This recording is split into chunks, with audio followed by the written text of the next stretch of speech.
The Simple Gourmet is brought to you in part by Hannaford Supermarket in Farmington.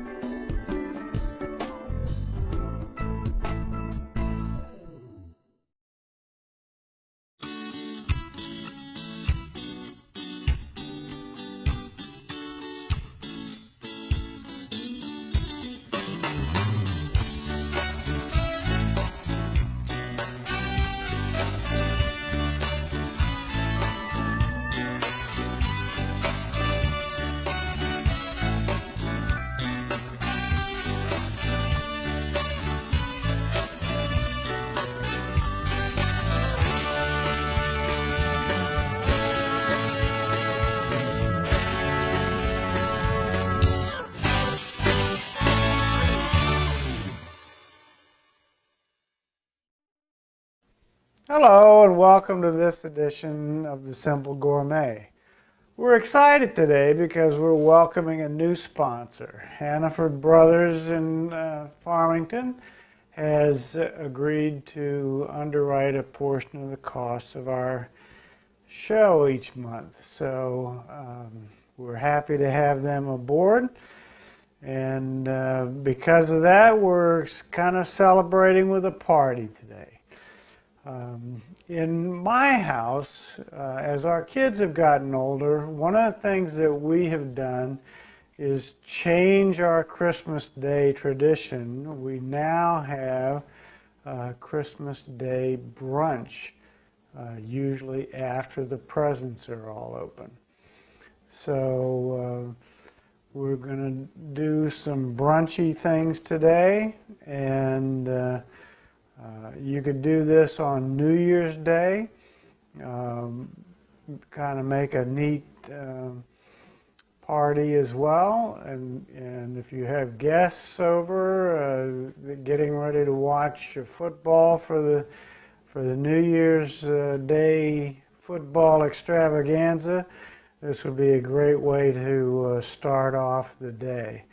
A brunch with some eggs Benedict, some potato latkes done fancy, and some negamaki rolls. It's actually a version of negamaki. The true negamaki is not quite what we're doing today. But today I thought we'd start off with a couple of traditional drinks that you might serve at a nice brunch, especially a more formal brunch. So we're going to do first what's called a Bellini. This is a drink that originated in the, I believe, in the Venice area of Italy, and it's kind of a take on a mimosa. And everybody knows a mimosa is champagne and orange juice. Well, this is an Italian sparkling wine and peach nectar. Now, here in Farmington, Maine, I haven't been able to find any place that has peach nectar. So we're going to do our own peach nectar. I did go down to Hannaford and get some of their organic peaches in light syrup that I'm just going to add into the blender. You know, this is not quite fresh, but it's pretty close. And then I'm going to put in some of the juice. One of the things that you want to think about as you make this is the consistency of the end puree here. So I'm just going to puree this up for just a minute. Okay, I don't have enough, so I'm going to make 2 drinks, so let's try a little more.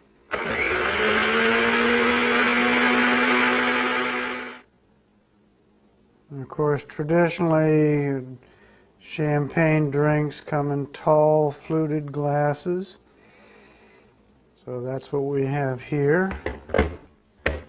And then the key ingredient that makes a Bellini is Prosecco wine, which is an Italian sparkling wine. It's more reasonable to purchase than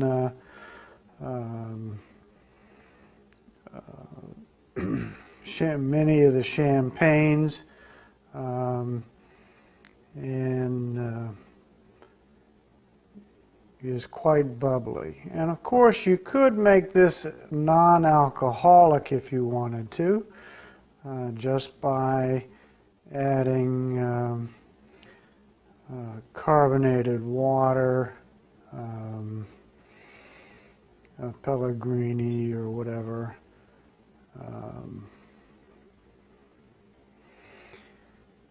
to your peach mixture.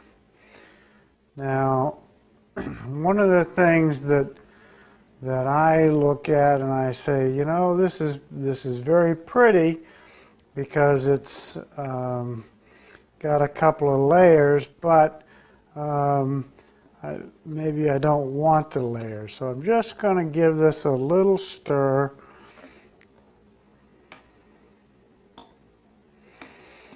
And then mixes in the peach nectar and the champagne together.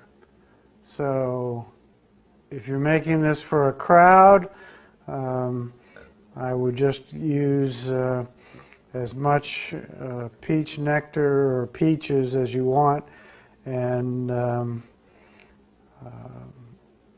add in the champagne or the Prosecco to taste. So there's one. So the second drink we're going to make is a cranberry amaretto kiss. And we're going to post this recipe on our website. As a matter of fact, we're going to start posting recipes for every show on a website that you can see at www.simplegourmet.net. Another thing that we're excited about today. So the recipe that you're going to see if you go to that website is going to be to make a big pitcher full. I'm just going to make a couple here for demonstration purposes. So I've got some cranberry juice, some vodka, and some amaretto. Start with a little bit of vodka.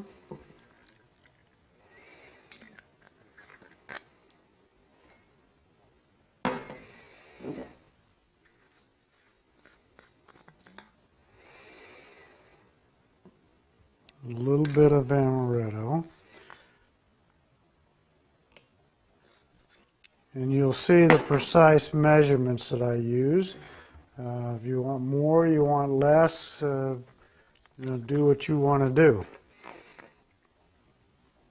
Cranberry juice.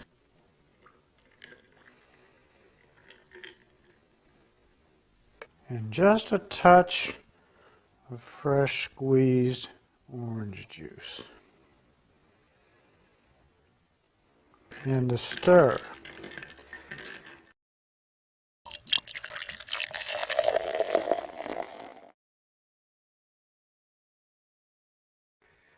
Now, the second thing we're going to do today, once we've got the drinks done and our guests are enjoying those, then we're going to make some negamaki. Negamaki normally is a Japanese-style roll that uses beef as the outer wrap instead of, it's like sushi except that it's using beef instead of seaweed.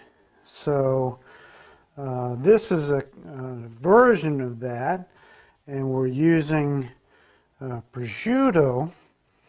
And this is among the world's best prosciutto. This is prosciutto di Parma from the Parma section of Italy. It's very, it's a little salty, but it's very nice flavor. We have an egg mixture here that we're going to spread out. This just has 3 hard-boiled eggs, a couple tablespoons of mayonnaise, some grated lemon zest, a half a tablespoon of lemon juice, and some very finely minced scallions. Just mix those together. You can make this up a day in advance, actually, and just hold it. And as a matter of fact, if you want to, you could make all of the rolls up in advance. Just as you know, you roll them as tight as you can, and wrap each individual roll in plastic wrap, and then the day of your brunch, bring them out, bring them to room temperature, and slice them as you'll see me do in a minute. So you start by just taking a small amount of the egg mixture and spreading it across the prosciutto. And you see that I allowed the prosciutto to overlap so that you don't have, we hope, we don't have anything squirting out between the layers of prosciutto. And spread some out nice and thin. And then I have some parboiled green beans. Now in the normal negamaki roll, you use the beef on the outer, as the outer wrap, and you use scallions on the inside. And I've never made these, so I'm not sure if there's an egg mixture or whatever, but it is beef and scallion rolls for the traditional way you do it. And so this is a kind of a take on that.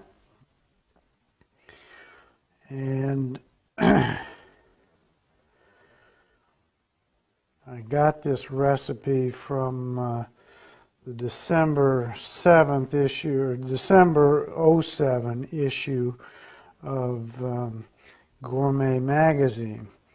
So you just lay these green beans on top of your egg mixture, and then just a little more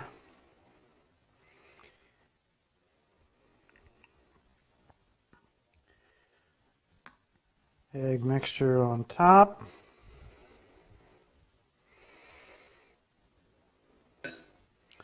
And then, as you remember, if you've seen my show on making sushi, one of the things that you want to do is bring your mat up and and curl it under and make it tight.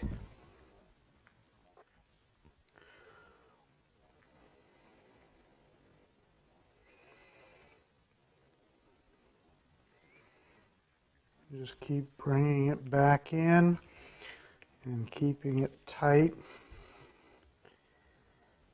and then just bring it forward until it's all the way rolled up.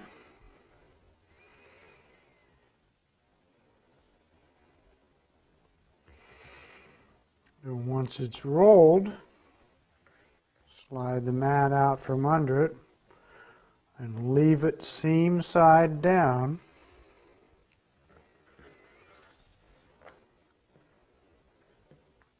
Trim the end off. That's what I like about making rolls. You get to trim the ends off, and the chef gets to keep those.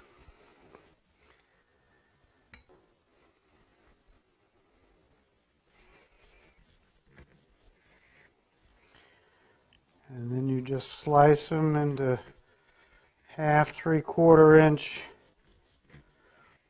slices. This one's being a little difficult.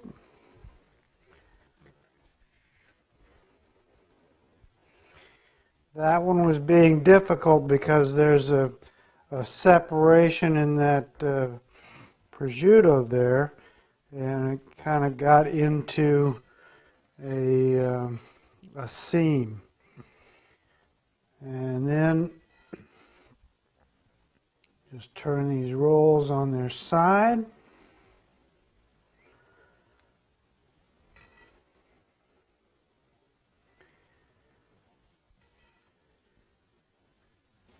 There you have an Italian version of a Japanese roll.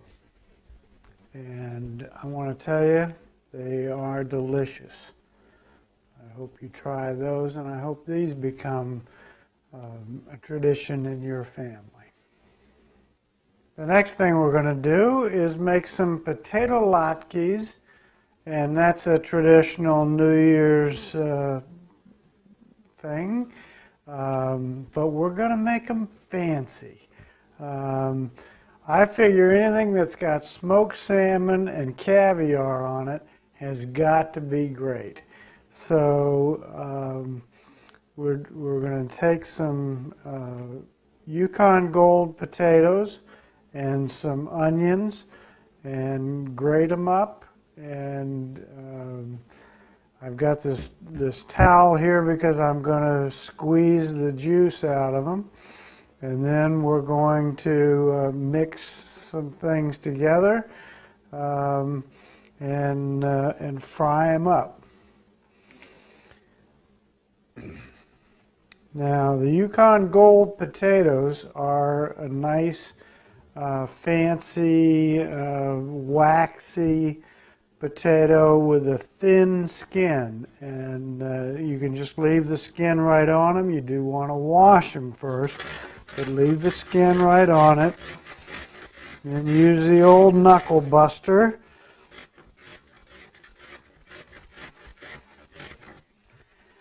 You always want to take a look as you go just to make sure there isn't a bad spot on the inside somewhere.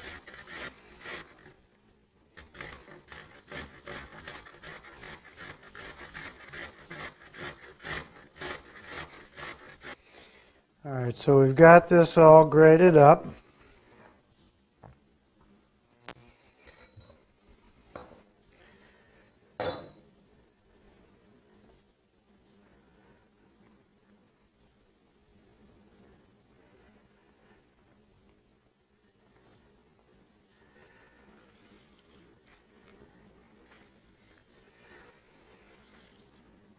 And you do want to have a clean paper or clean dish towel when you do this.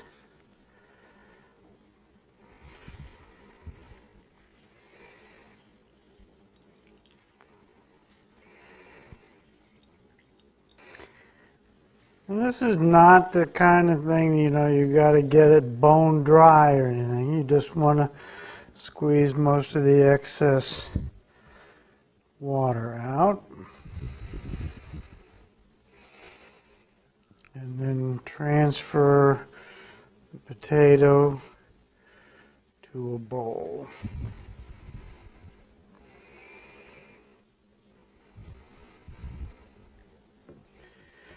Now we'll grate an onion.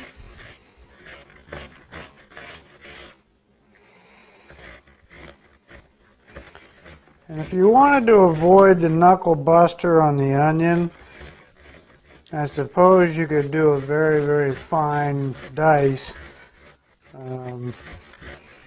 Well, what'll happen is there'll be more moisture retained in the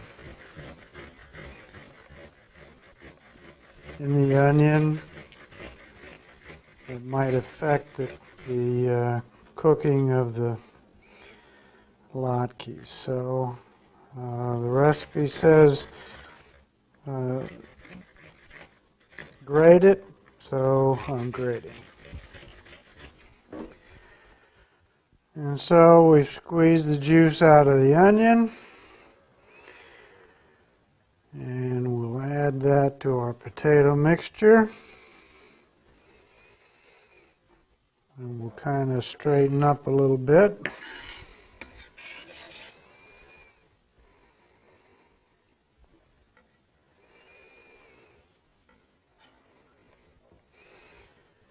And then we'll get ready for the next step. I'm going to clean up a little bit and then we'll be ready for the next step. So I cleaned up a little bit. Now I've got a couple of eggs, some flour, some salt and pepper that I'm going to add to the potato and onion mixture just to get it so that it'll hold together a little. And we're going to fry them up. And I have preheated the oven to 300 degrees because we're going to make up some latkes and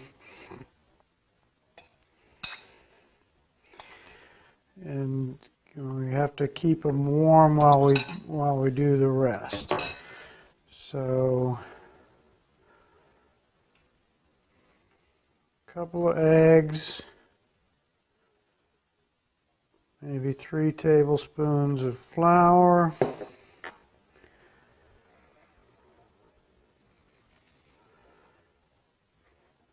some kosher salt,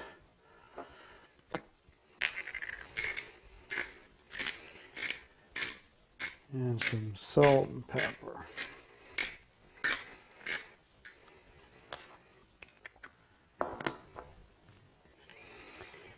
And then just kind of mix to coat.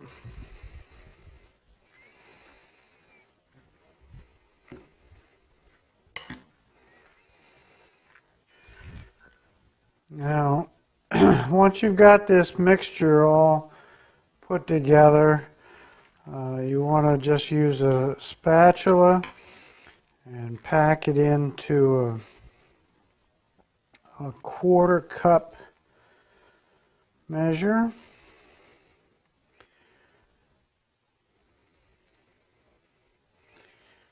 And I've got my frying pan going. I've got the oil heated over medium-high heat. And just drop it in. And I would say no more than 3 or 4 at a time. You don't want to crowd them into the pan.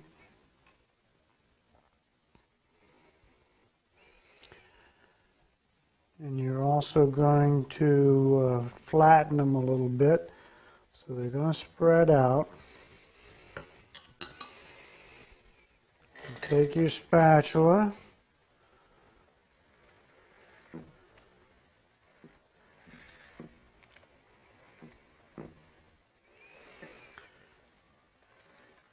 flatten them out until they're 3 inches or so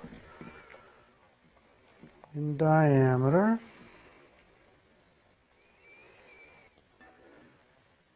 And one of the things that I find, at least on this stove and this pan, is when you cook something like this, the heat is not as intense on the outside of the pan, so you want to turn them occasionally so that they'll brown evenly. So you're just rotating them around in the pan.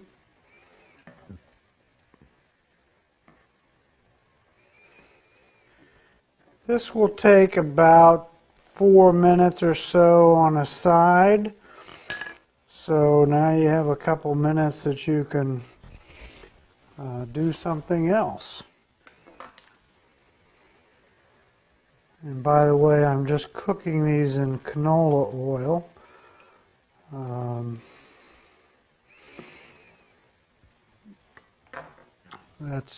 That's a nice healthy oil, and it doesn't add a lot of taste to it. Now I have some fresh tarragon. I'm going to take it off the stems.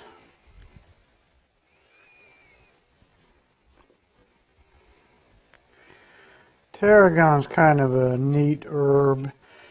It has a licoricey taste, but not real overpowering. But it's kind of neat to work with.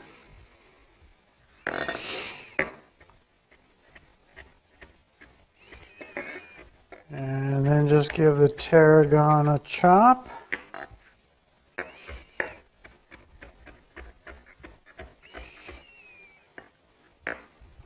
You can smell the licorice odor.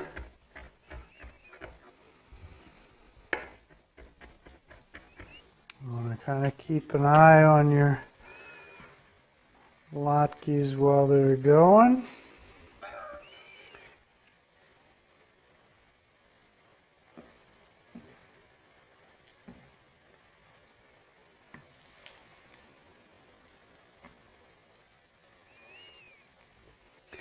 Now this is just creme fraiche. It's very much like sour cream. It's a French version of cultured cream. It's very mild. As I say, if you don't want to use creme fraiche, use sour cream.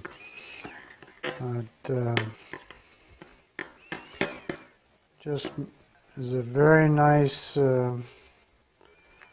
consistency for this use. And we're being fancy today, so it's okay to be fancy.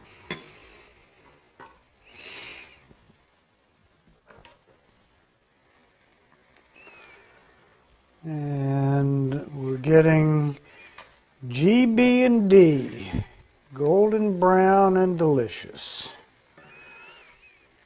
So we can flip these. Notice they stay together pretty well. Let's give that one another minute or so.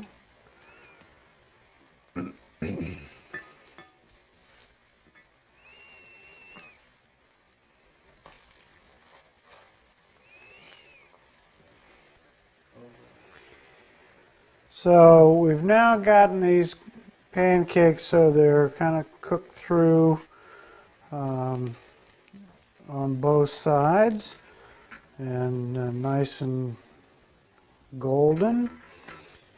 And we're going to set them into a baking pan and put these in a 300-degree oven just to keep them warm.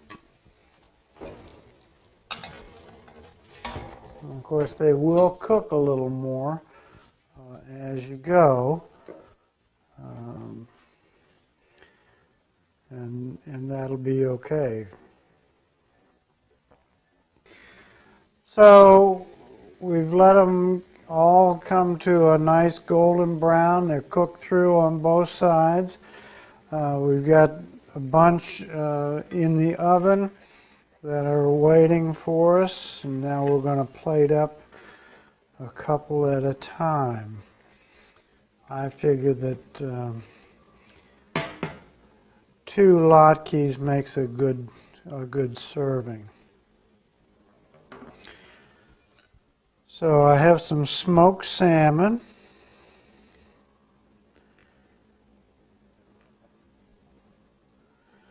One of my favorite things in the world is smoked salmon.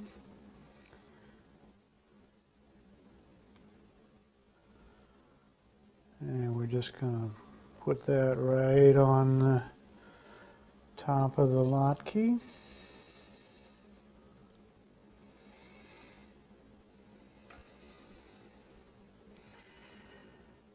And like that. And you remember earlier we mixed up the tarragon with the creme fraiche. So we're just going to put a little glop. The technical term for it is dollop, but I like glop. So a glop of creme fraiche. That's maybe a little bigger than I wanted. And then top it with a little caviar.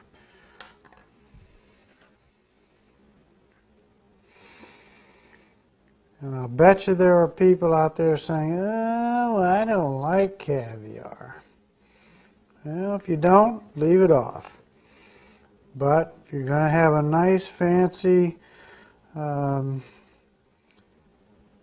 brunch, caviar is a staple of nice fancy brunches. And there it is. I think it looks really good. I want to tell you, this is not your Uncle Charlie's hash browns. These are really, really good. I encourage you to try them sometime for a brunch at your house. Now the last thing we're going to do, another kind of fancy brunch thing, is eggs Benedict. Just a little slight variation. You know, the standard eggs Benedict would be English muffin, some Canadian bacon or ham, poached egg, and hollandaise sauce. So I'm substituting for ham. I'm using prosciutto, which is technically ham. It's an Italian ham. I'm going to show you a couple things, though, that I do, and it make it easier for you if you want to make eggs Benedict or just plain poached eggs for a crowd. That's one of the deterrents to making poached eggs for a crowd is, you know, you've got to poach them and then, you know, try to serve them. So I'm going to show you what I'm going to do today is I'm going to cook them. I'm going to put them into an ice bath and let them come to cool off and quit cooking. And then right before I'm ready to serve them, I'm going to put them back into the boiling water. So I wouldn't normally do this just to serve 4 eggs, but I want to show you this technique. Now, one of the things that I've done here is I've taken the eggs, broken the yolk, or broken the eggs into these small little bowls. There's a couple reasons to do that. One, you can make sure you don't have a bad egg. And 2, if you get a shell or something in it, you can see it and you can remove it before you dump it in the water. And 3rd, you have a little more control over dumping it into the water when you're ready to poach it. So I've got water that's just at a simmer, and I've brought this to the simmer, and I've added some couple capfuls of vinegar. When I was growing up and my grandmother baked or poached eggs, she always added a little vinegar to it, and she told me that that's what helps keep the whites from spreading all over the place. I've had varying success with that. Sometimes it works, sometimes it doesn't. Generally speaking, the whites are going to do what they want to do, but it's the way my grandmother taught me how to poach eggs. So that's what I do. So one at a time, carefully into the pan. I also understand that the fresher the egg, the more likely the yolk or the white is going to stay together. And I'm giving it a little bit of time in between so that I don't cool the water down dramatically by adding the egg.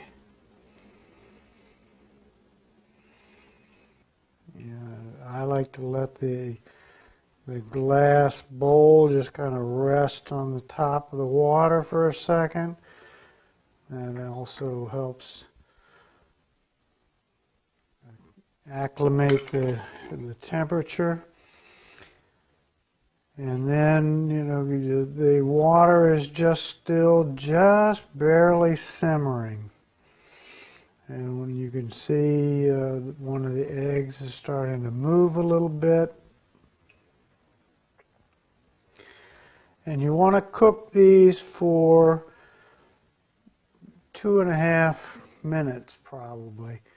And then they'll be done enough that you can put them into your ice bath. And sometimes the eggs have a tendency to stick on the bottom a little bit. So I just very gently put a spatula in and encourage them to move.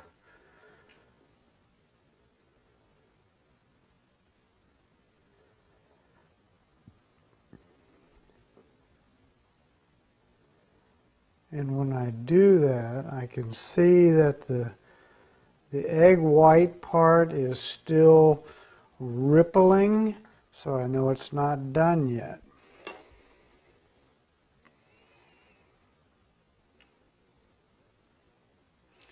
But now, since I've freed them from the bottom, you can see that they're actually willing to move around and float around a little bit.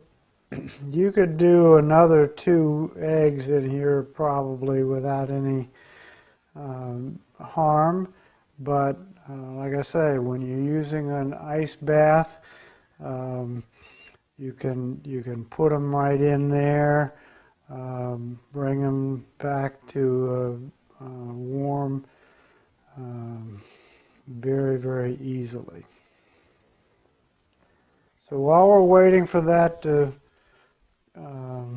just finish up cooking, I'm going to assemble the rest of my ingredients. I've got some prosciutto di Parma here and a couple pieces on each English muffin.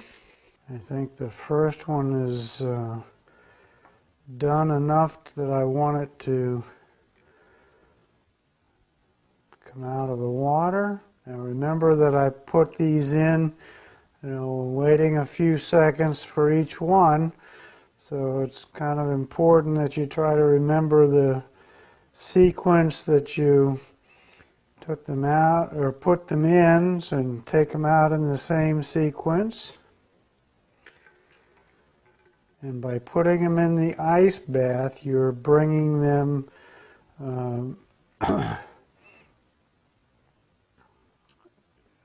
to a cold temperature and stopping the cooking process.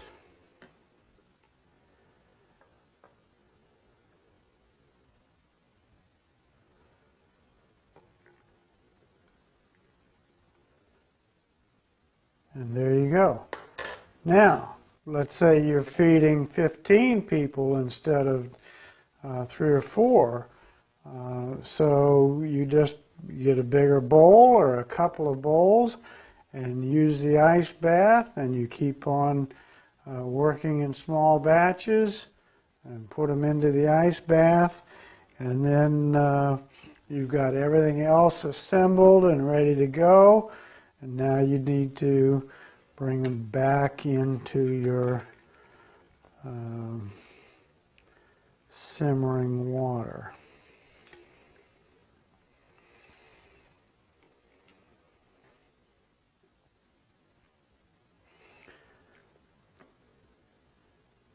I did this once for the men's fellowship breakfast at church last year. It really worked out well. You know, I was feeding eggs Benedict to 15 guys, and you know, it worked out well. And when you get them back in the water, you're not cooking them anymore. You're basically just bringing them back up to make them warm.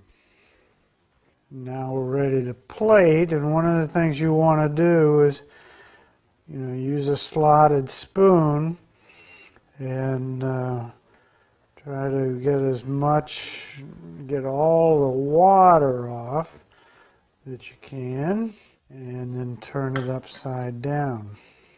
There are some chefs who will take a paper towel at this step and actually dab them and really remove all the water. I don't do that, and if you want to, you're welcome to. Now the final step is some hollandaise sauce.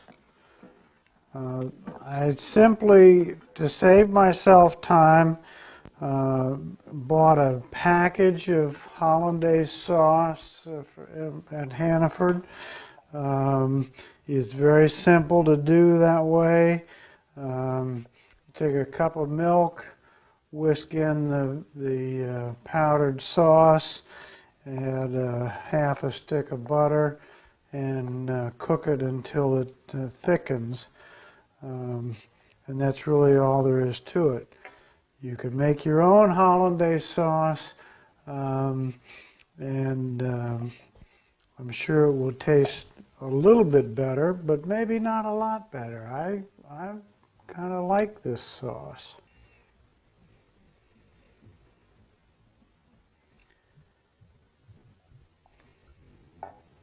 And then just one little extra touch. I took some scallions and I got them finely chopped, just the green part, and just add those on top.